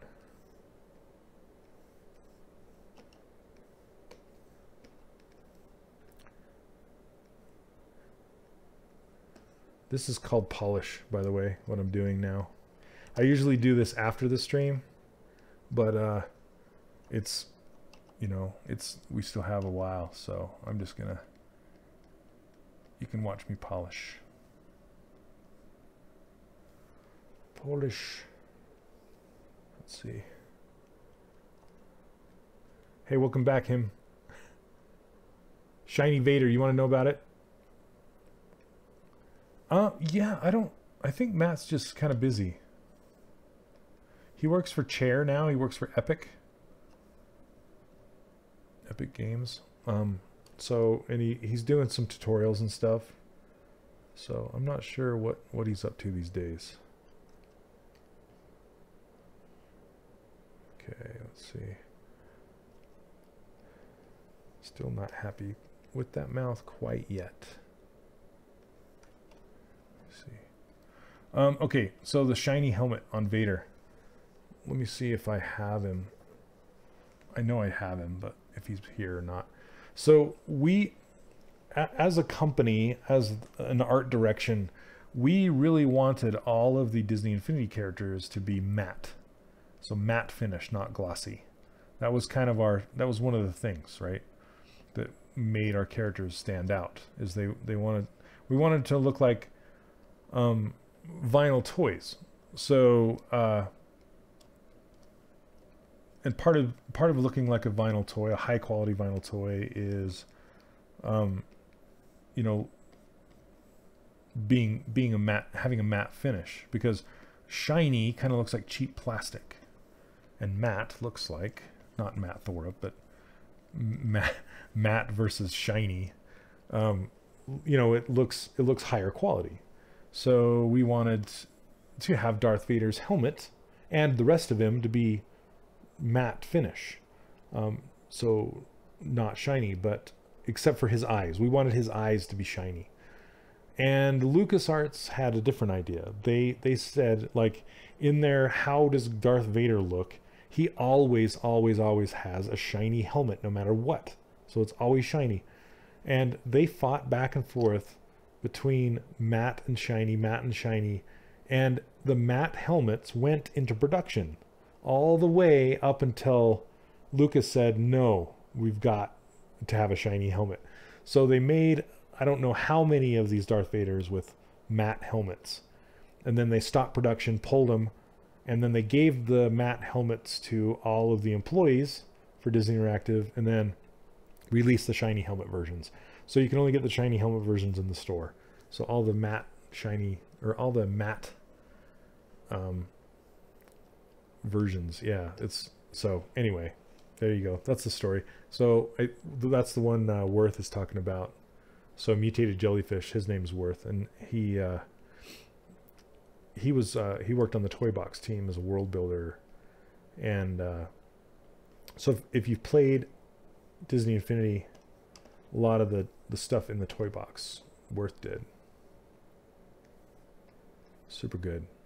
So let's see, I'm pushing this in. Anyway, so he has a shiny Vader.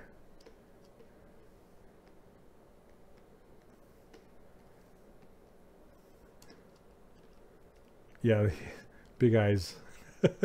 Ridiculous eyes, even.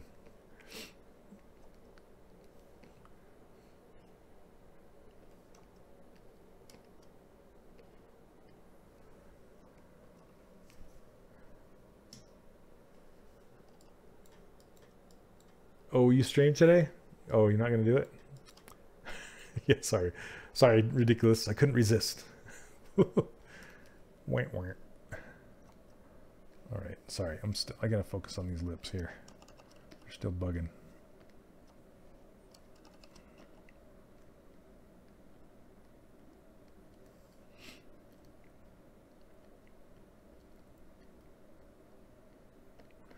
I'm just trying to make him look a little bit more like the concept here.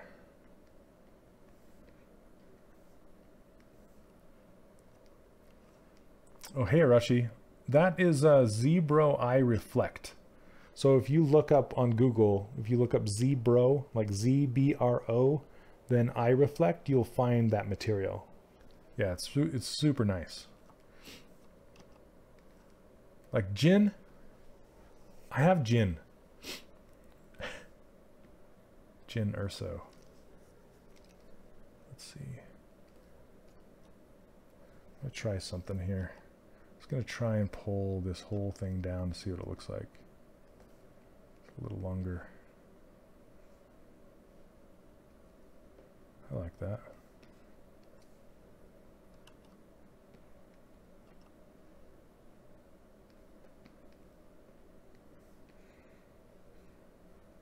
Okay, I'm gonna pose her a little bit, I think. So let me do a save. Posed. Yeah, you know what? I was talking to Ian about that today. Yeah, Ian did Hulkbuster. Ian Jacobs. So he's on ArtStation too. And we were talking about like posting that the Rogue One stuff. So do you guys want to see it? What time was it? 9:43? All right. It may or may not be right here. Sorry, 1 second here.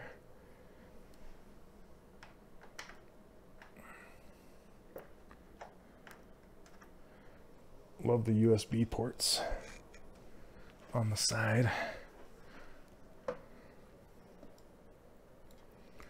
All right. Hold on a second. Something's bugging me. I need to bring that back to pink. There we go. Okay. Yeah. So Ian is yeah, he's a phenomenal modeler. Super, super good. But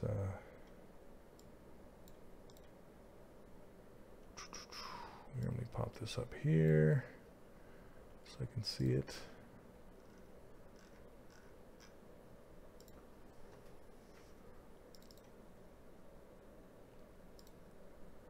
Hold on 1 second.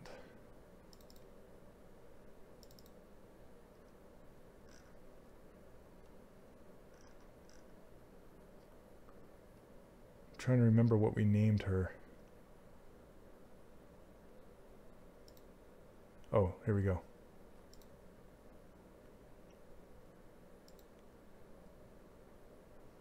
All right.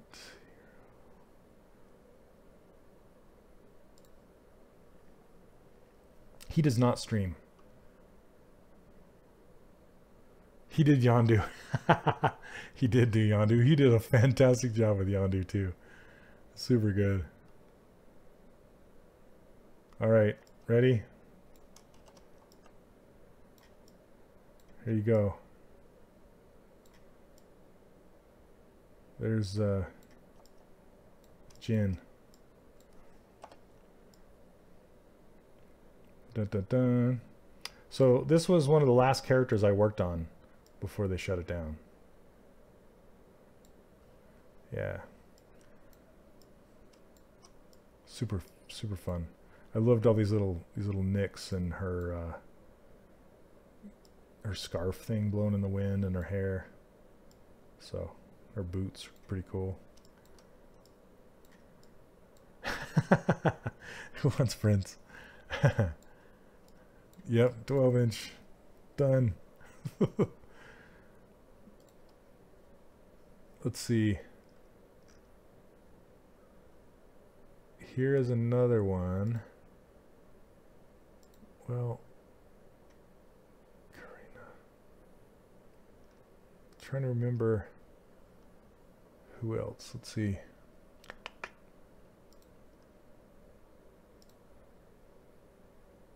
Soka. Oh, so here's. Do you guys see Hera? Oh, thanks. How it's all skinny and then it fattens up at the bottom. That's pretty fun.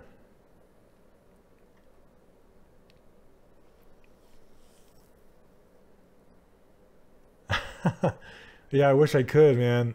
Yeah, Disney owns them. So this is another one I did that didn't get made. This is Hera from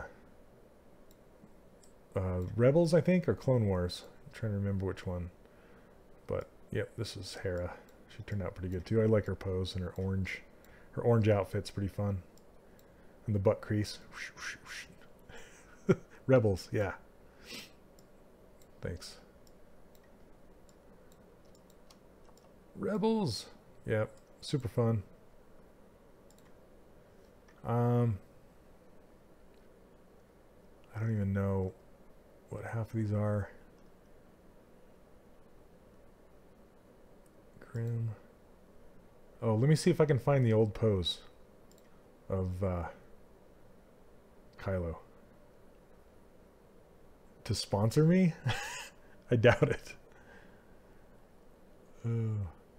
I'd have to buy the license, and the license would not be cheap. They're in the business of selling licenses now. Okay, so this is the pose that Matt did. And he also made this awesome Kylo Ren sword. This was his idea to do kind of this swizzle stick effect. So he did a fantastic job on this pose. So all the twirly bits flying out behind him. Maybe. Let's see. So Grim pose, that was pose. Is that 6? And then, or 8. I'm trying to remember. Yeah, he did pose it in ZBrush.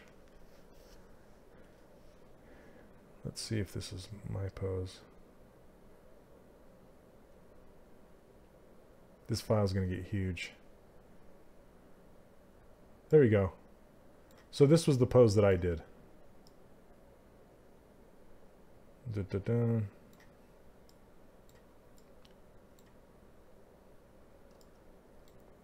Yep, you will, man. Bazooka, you just do. You have to come back and fix him. So like when I was posing his arm, I mean his arm is made out of, it's literally a bunch of tubes. So I had to pose him and break it and then fix it. So yeah, you just have to be really careful when you're posing him, you know. So yeah, you can see how this isn't the cool swizzle stick. It's kind of it looks more like a toy.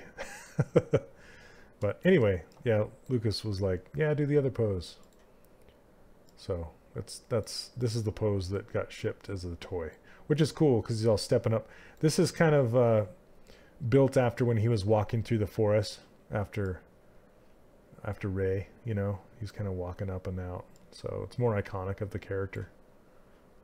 And that's kind of what we tried to do with these poses, was we tried to find a pose that was iconic to the character. So no. So, oh, you want me to pose in the stream? Show him without robes? Let's see. So I can take some of them off. Let's see. So there, that's what he looks like underneath. So you still stick with that flow and that silhouette, even though he doesn't have, you won't see them because he's covered. You still want to make it happen. I guess you can see it through here and through there, but you'll also see, you know, we even cut in all the wrinkles down in here. And this wrinkle that cuts across his chest. It's how he's pulling as his arm's lifting up. So show that booty. Show that booty. Let's see.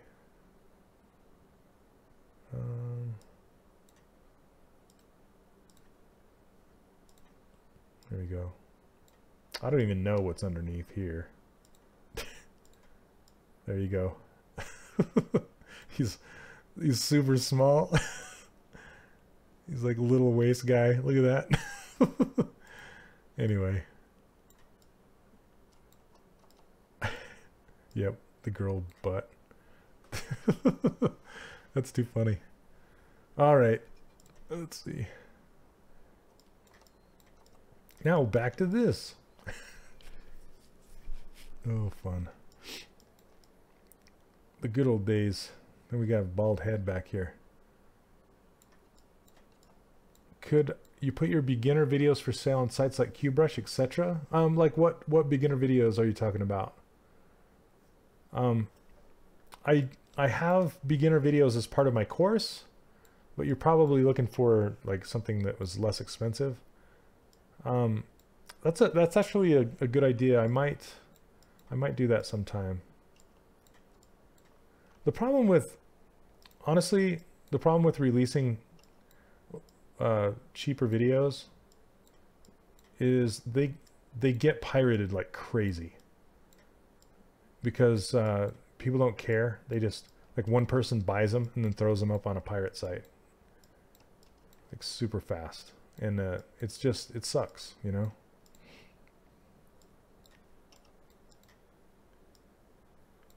I'll either do them for free or I'll put them as part of my course. That's why I do have a frog course on Gumroad that I made a while ago. Yeah, Hair Club for Women. And it got pirated like mad. I couldn't believe it. I mean, it's I guess it's what do you call it? I can't think of the word. Man, this hair. I need to remake this one. I don't like it. It's just kind of sticking out, like, doesn't flow very well, and it's kind of Gumby. Oh, the frog, you like that? So thanks, man. I have changed my process since then, you know, and that's the one I teach in the course, but it's similar. It's close.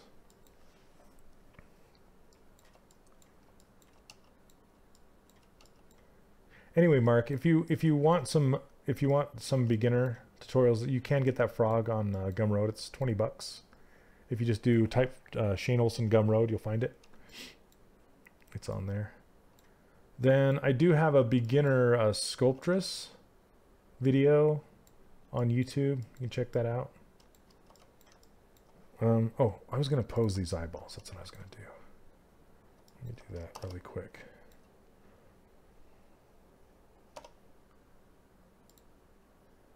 I'm just grouping these and turn off symmetry.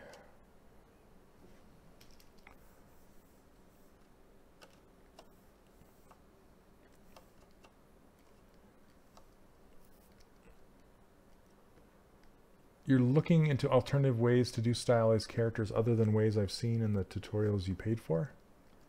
Are you in my course right now?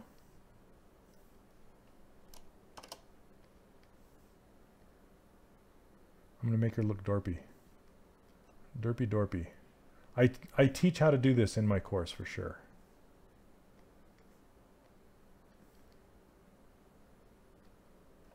Okay.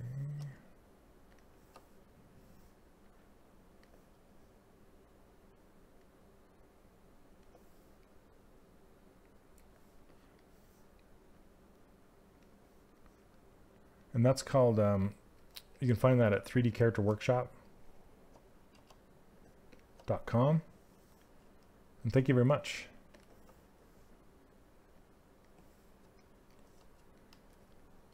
Thunder Bunny, I don't go into Maya yet.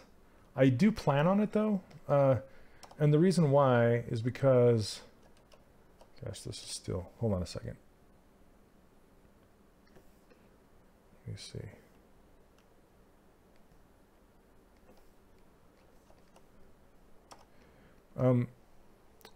The reason why I'm thinking about adding some Maya stuff to it, or even adding like an add-on, like advanced modeling add-on or something like that, is because before, Maya's retopology and Maya's UVs were kind of horrible, and in 2018 they really updated their UV stuff and their retopology stuff and their modeling tools, and now everything works with their like they're in mirroring. There used to be some functions that just would not work in mirroring, and it would drive me crazy, so I'd always have to remirror it.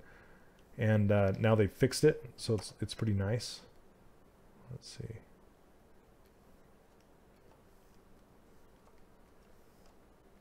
Okay, I'm gonna reverse pose her shoulders.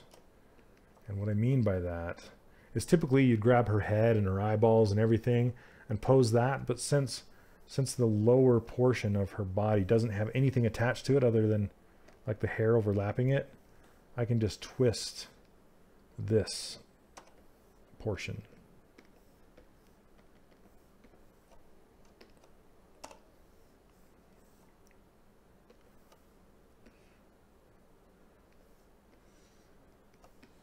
Just trying to get that into her neck area. Turn that off. All right, man. See you later. Good night, night. Hey, Art. Yeah, there'll be a new one in the spring. So, yeah, just if you're on my newsletter, it'll let you know. Or I will let you know, I guess. It is me.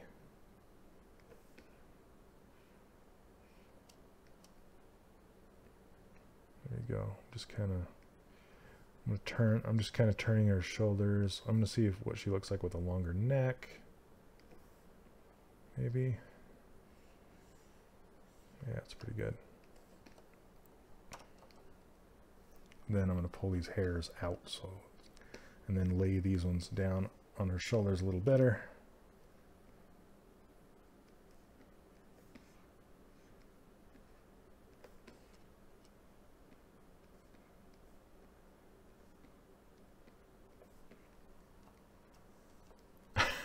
How I can chat and sculpt.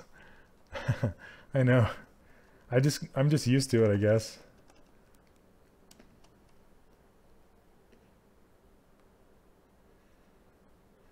Let's see. Yeah, I know it kind of bugs, like Danny he'll go quiet a lot when he's sculpting. I will occasionally when I'm doing something that requires more brain power, I guess. Okay.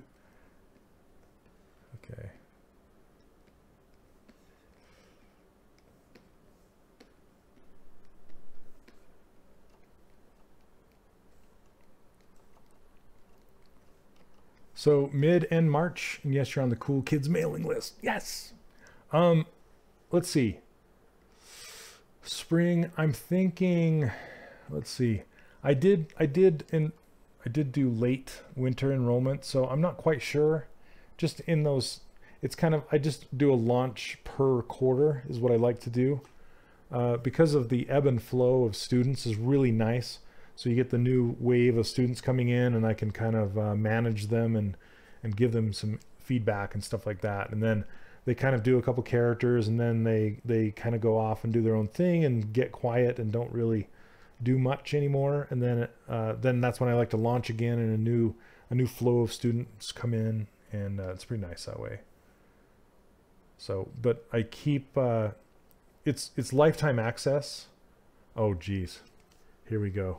I didn't clear out my tools, so it's saving 1, 2, 3, 4, 5 saving 5 tools into my quick save, and they're all those big Disney Infinity characters.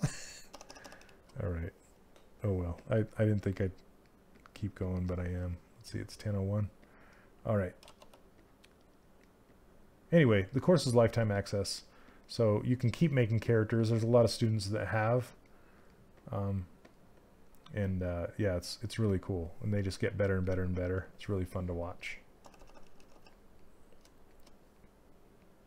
And there's some that have gone on to get some work in the industry, which is fantastic.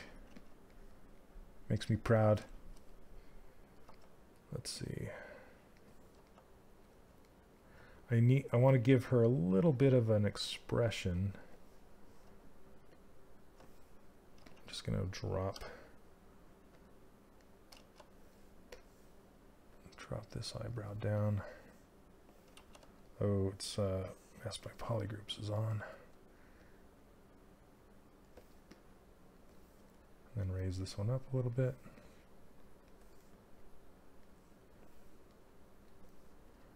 I do. Yeah, it's like 300 something students. Quite a few. I was afraid it would get unmanageable, but so far so good, you know.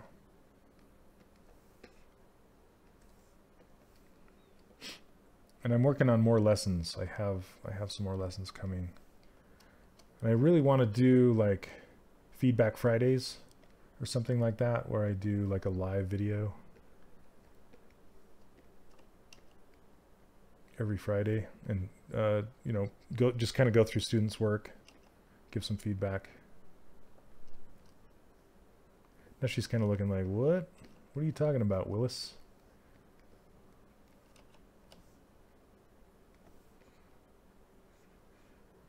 What is going on with this? Too far back, maybe?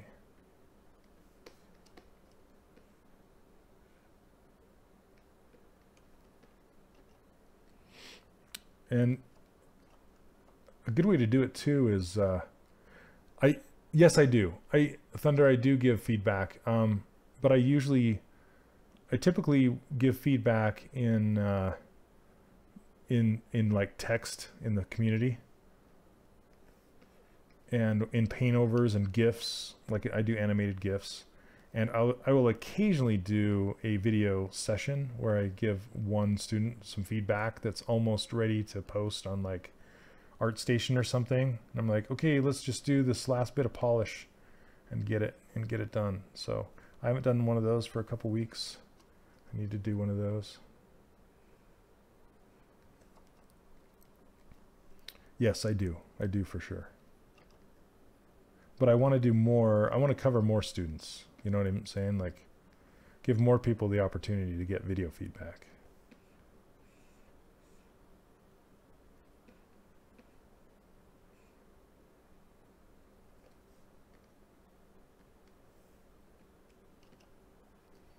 Roll this whole job over. No.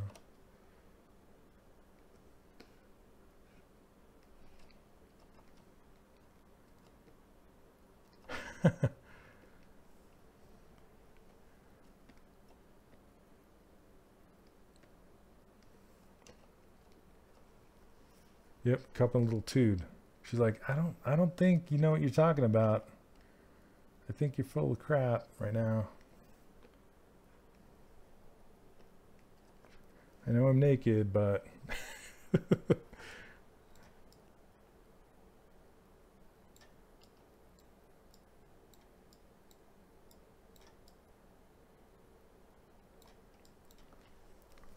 yeah, I need to give her like a shawl, something or other going on.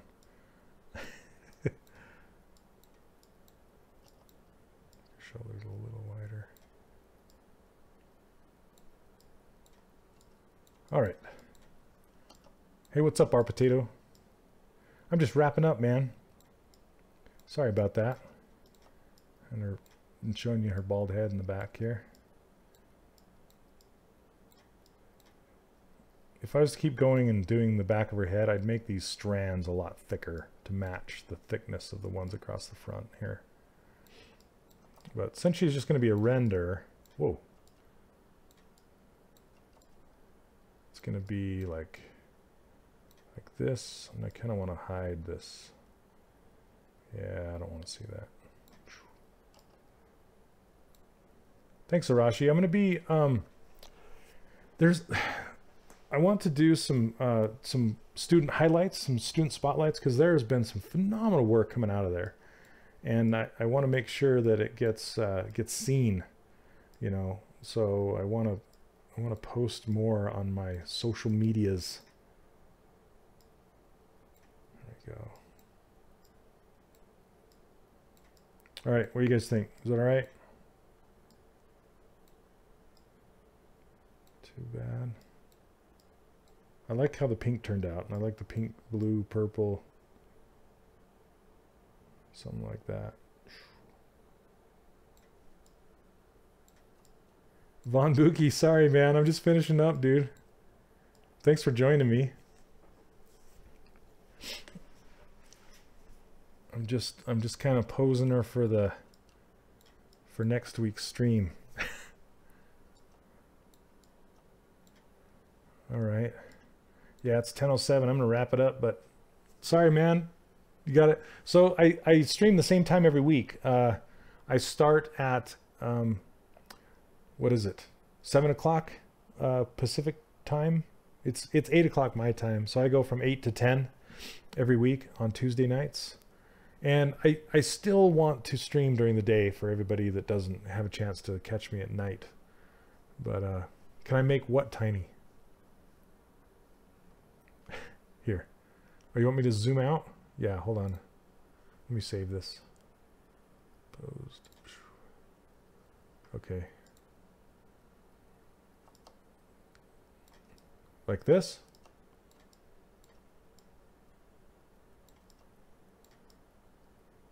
There you go, little elven girl. Weren't.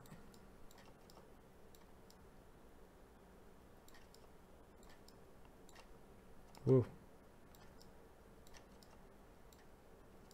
All right.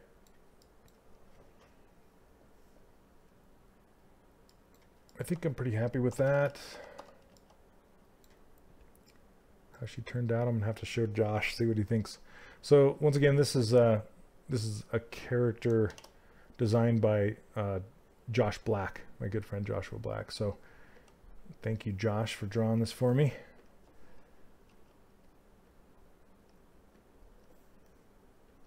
I can't stop tweaking. Nice, Miguel. Do it, man. Do it, do it. It's a lot of fun. All right, guys. Thanks again for joining me. And thanks again, Pixelogic, for having me. I'm going to be, it's going to be a couple weeks from now. I'm going to be at GDC from March 20th to the 24th. So if any of you guys are going, I know Roblums, his name's Rob, he's going. I don't know if he's still here watching or not, but and Worth is going, who's Mutated Jellyfish.